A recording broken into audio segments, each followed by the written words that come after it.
प्रदोष के पर्यांत की, प्रदोष के बाद की बिल्कुल लगी हुई पीठ से जो शिवरात्रि होती है, वो शिवरात्रि अगर उस शिवरात्रि का व्रत, साधना, तप, भजन, संसार का मनुष्य कर लेता है तो जिंदगी में उसने कोई व्रत किए ना किए हो, अगर एक व्रत शिवरात्रि का, प्रदोष की पीठ से लगी हुई शिवरात्रि का अगर कर लेता है तो उसको पूरे जीवन के व्रत का पुण्य फल प्राप्त हो।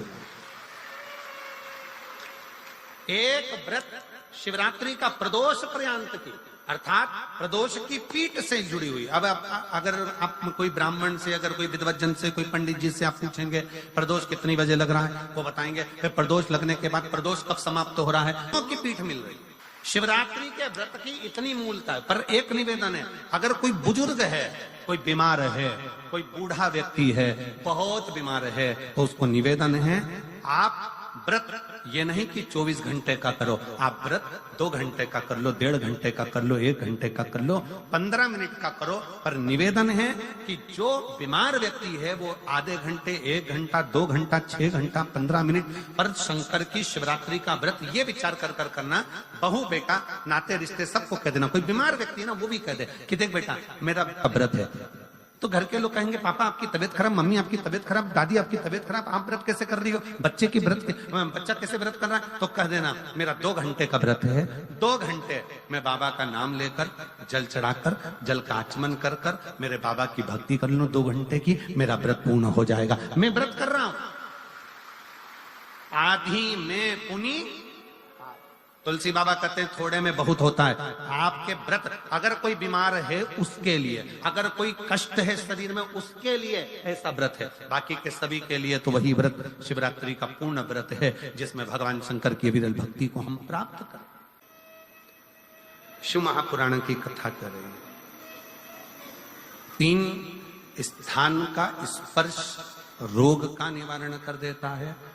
3 जगह पर चढ़ाया गया अक्षत हमारे मन को एकाग्रित कर कर और हमें अपनी मंजिल तक पहुंचा देता है।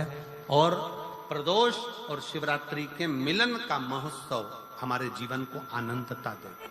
प्रदोष का दिन, प्रदोष काल का समय, भगवान शंकर प्रदोष के दिन, प्रदोष काल में अपने भक्तों के घर पर नंदी के कान में जो बोल कर जाता है, शिवजी नंदी पर बैठकर उस भक्त के दरवाजे पर उसका कल्याण करने के लिए प्रदोष के दिन, प्रदोष काल में पहुंचते हैं।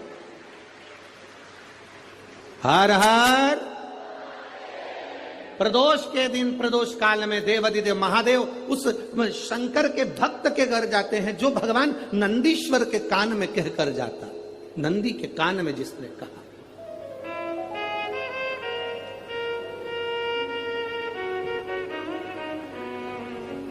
शंकर भगवान के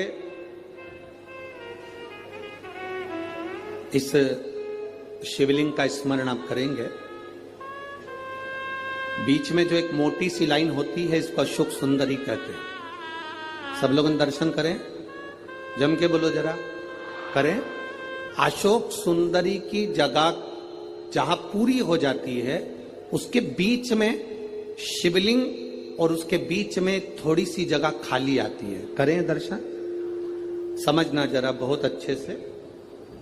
जैसे ये अशोक सुंदरी की जगह है, हम निवेदन करेंगे आस्था चैनल वालों से भी और एलईडी वाले भी, जिन जिनको एलईडी पर आप दर्शन करा रहे हैं वो पूरी तरह से कराएं। गणेश जी का स्थान, षडानंद कार्तिकेय का स्थान, अशोक सुंदरी का स्थान बीच में। अशोक सुंदरी का जो स्थान पूरा हो जाता है वहां से लेकर शिवलिंग के बीच में खाली जगह आती है। करें दर्शन आप लोगों ने, खाली जगह आती है। उस खाली स्थान की जो महत्वता है, ये जो अशोक सुंदरी से लेकर बीच में जो जगह है, ये भगवान शंकर की जो धर्म पत्नी है माता पार्वती, उनकी जो योगनियां हैं 64 योगनी, उनकी जो शक्ति पीठें हैं, उनकी जो सिद्धता है, उनकी जो सिद्धियां हैं, ये अशोक सुंदरी से शंकर के शिवलिंग के बीच में जो खाली जगह होती है, इस स्थान पर 64 योगिनियां, देवियां, अष्ट सिद्धियां, नवनिधियां सब इस स्थान पर रहती है। इसलिए हमारे यहाँ शिव महापुराण की कथा कहती है, पूर्ण पूजन के बाद अगर कोई नारी, कोई पुरुष, कोई बच्चा, कोई बुजुर्ग अपने मन की बात का स्मरण इस जगह पर हाथ को रखकर, जैसे किसी के हृदय पर हाथ रखते हैं तो दिल धड़कता हुआ स्मरण होता है, उसी तरह यहाँ स्पर्श करेंगे और स्पर्श कर कर जब अपने मन की बात कहते हैं तो देवाधिदेव महादेव नंदी के साथ आकर प्रदोष के दिन कार्य की सिद्धता पूर्ण करते। उस स्थान की मूलता होती है, वो स्थान समझ में आएगी ना जगह? अरे बोलो तो जम के। नहीं समझ में आई हो तो एक बार फिर वापिस समझ लीजिए, फिर समझोगा। स्थान देखिएगा, गणेश जी का स्थान, कार्तिकेय जी का स्थान, बीच में ये आ गई अशोक सुंदरी की मोटी सी लाइन। अशोक सुंदरी की लाइन जहां खत्म होती है, वहां से जो शिवलिंग रखा है, इसके बीच की जो जगह है, ये जो बीच में अशोक सुंदरी के स्थान से लेकर शिवलिंग के स्थान के बीच में जो खाली जगह है, ये 64 योगिनियां, अष्ट सिद्धियां, नवनिधियां, सब कुछ मेरे देवाधिदेव महादेव ने माता पार्वती को अपने चित्तवृत्ति के साथ यहां अनुमति प्रदान कर रखी है। वहां का स्पर्श, वहां का मात्र स्पर्श और हमारे दिल की बात, शंभो शरणे पड़ी मांगू घड़ी रे, दुख काटो दया करी ने दर्शन। उस स्थान का स्पर्श हमें सुख देता, स्थान का स्पर्श।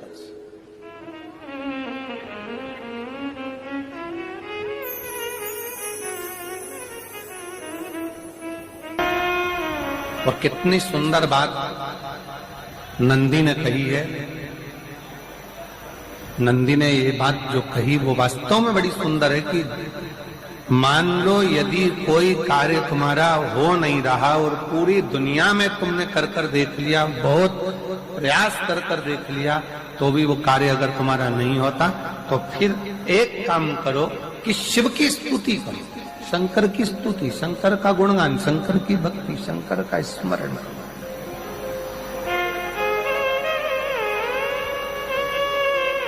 फिर शिव की स्तुति करिए, शंकर से विनय करिए, शंकर से निवेदन करिए, शंकर का गुणगान करिए।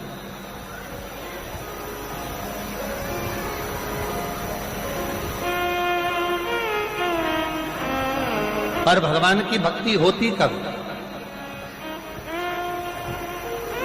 जितने आस्था चैनल पर कथा सुन रहे हैं, जितने फेसबुक यूट्यूब पर कथा सुन रहे हैं, जितने पंडाल में बैठकर शिव भक्त कथा को रसपान कर रहे हैं, उनसे निवेदन करूंगा कि शंकर की भक्ति होती कब है, शंकर का स्मरण कब होता है, शंकर की भक्ति कब होती है, शंकर की कथा सुनने में मन कब लग सकता है, जब अपने भीतर की अभिमत्ता, अपने भीतर का अहम, अपने भीतर का अहंकार, अपने भीतर की आसक्ति, अपने भीतर का काम, अपने भीतर की तृष्णा जब दूर हो जाए, तो समझो कि आप शिव में मन लगा बैठे।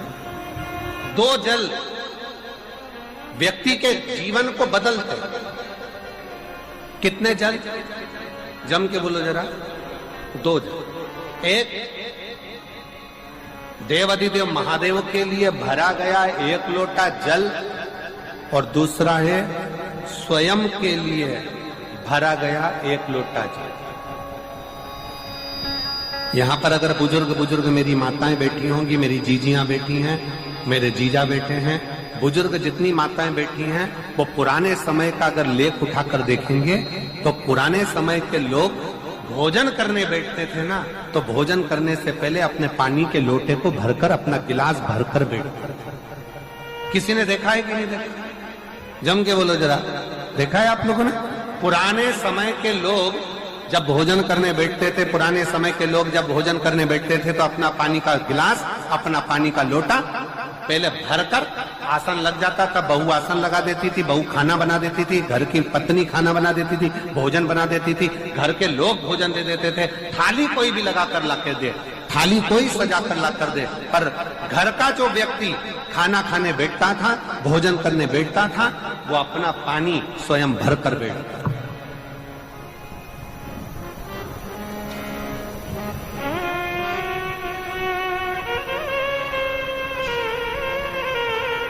अब आज के जमाने में दुनिया के लोग कहते हैं मैं दुकान चला रहा हूं, दुनिया के लोग कहते हैं मैं घर चला रहा हूं, दुनिया के लोग कहते हैं मैं ये कर रहा हूं।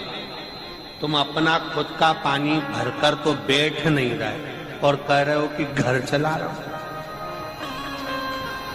स्वयं का एक गिलास पानी व्यक्ति नहीं भर पा रहा। कितना सुंदर कहा है महाराज जी, बहुत सावधानी से सुनिएगा। दो जगह का जल व्यक्ति के जीवन को बदल देता है। एक शिव के लिए भरा गया जल और दूसरा स्वयं के लिए भरा गया जल। स्वयं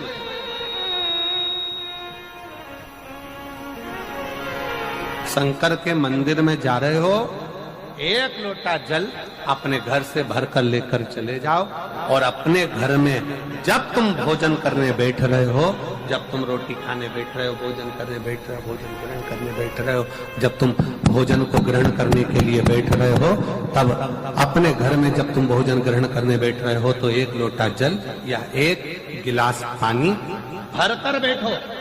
बहू अच्छी है, पानी भरेगी, मना नहीं है। बेटा अच्छा है, पानी भरेगा, मना नहीं है। पोता अच्छा है, पोती अच्छी है, नाती अच्छा है, पंती अच्छा है, घर में सब अच्छे। तुम्हारी पत्नी भी अच्छी है, तुम खाना खाओगे तो वो पानी ला कर दे देगी। तुम्हारी बहू भी अच्छी है, तुम भोजन करोगे तो वो पानी ला कर दे देगी। तुम्हारा परिवार का हर व्यक्ति अच्छा है, तुम्हारा कहना मानता है। तुम जिमने बैठोगे, भोजन करने बैठोगे तो वो पानी ला कर देगा। पर शिव पुराण की कथा कहती है, जो व्यक्ति भोजन करते समय अपना जल स्वयं भर कर बैठता है, उसकी जिंदगी में से 3 रोग समाप्त हो जाते हैं। कितने रोग समाप्त हो जाते हैं? 3।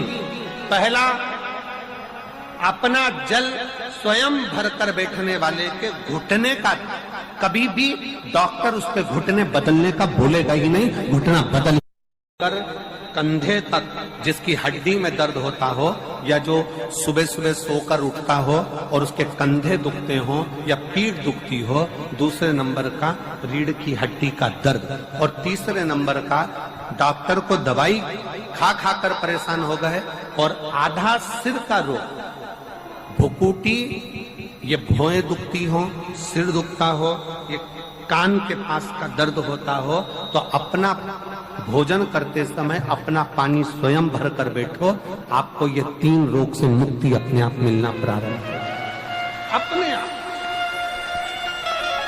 अब किसी ने कहा, गुरुजी पत्नी पानी ला कर देती है, पति पानी ला कर देता है, बेटा पानी ला कर देता है, बहू पानी ला कर देती है, पोता पोती पानी ला कर देते हैं, नाती पंती पानी ला कर देते हैं, नौकर लगे घर में वो पानी ला कर देते हैं, सेवादार लगे घर में वो पानी ला कर देते हैं, तो हमको पानी लाना क्यों जरूरी है?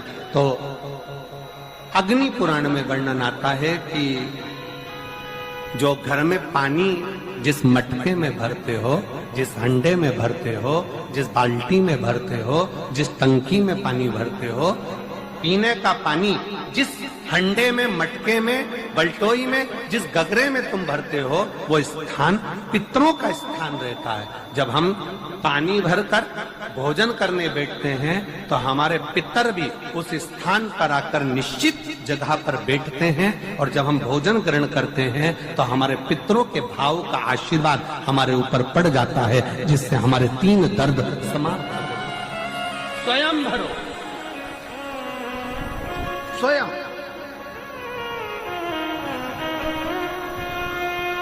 अब आज का जमाना इतना विचित्र है कि नौकर चाकर, परिवार, घर इतना बड़ा हो गया। आज के जमाने में कोई सोफे पे से उठना पसंद नहीं करता, वहीं से हवाई लगा देते हैं, ला मेरा भोजन लगा दे, रोटी लाओ। रोटी आई तो मालूम पड़ा पानी ला कर रखा बहू ने। वो बहू ला देगी, बहुत अच्छी, बहू बेकार नहीं है, बहुत अच्छी। बेटी बहुत अच्छी है, ला देगी पानी, भोजन भी लाएगी, पानी भी लाएगी, सब कुछ लाएगी। पर पहला फर्ज अपना है, जब तक शरीर चले, पांव चले, हाथ पैर चले और तुम पलंग पर नहीं पड़े हो, तुम्हारा शरीर अगर चल रहा है तो पहले रसोई घर में जाओ, लोटा भर, लोटा नहीं भर सकते तो गिलास भरो, गिलास नहीं भर सकते तो थोड़ा सा कटोरी में पानी भरो, पर अपने पीने के लिए थोड़ा सा जल स्वयं के लिए लेकर आओ। वो जल इतना कारगर होगा कि तुम्हें रोग से निवारण करता चले जाएगा, रोग समाप्त करता जाएगा। सुबह, दोपहर और शाम प्रदोष का, प्रदोष, ये 3 समय एक ऐसा समय है, मान लो सुबह यदि आपको समय ना मिले भगवान शंकर का गुणगान करने के लिए, मान लो दोपहर का समय ना मिले शंकर भगवान का गुणगान करने के लिए, तो शिव पुराण कहती है जब सूर्य डूब रहा हो, प्रदोष काल का जब समय हो, तब उस शंकर का गुणगान करो तो सारी जिंदगी तुम्हें किसी के आगे हाथ नहीं फैलाना पड़ेगा। भगवान भोलेनाथ स्वयं तुम्हें उतना प्रबल वैभवपति बना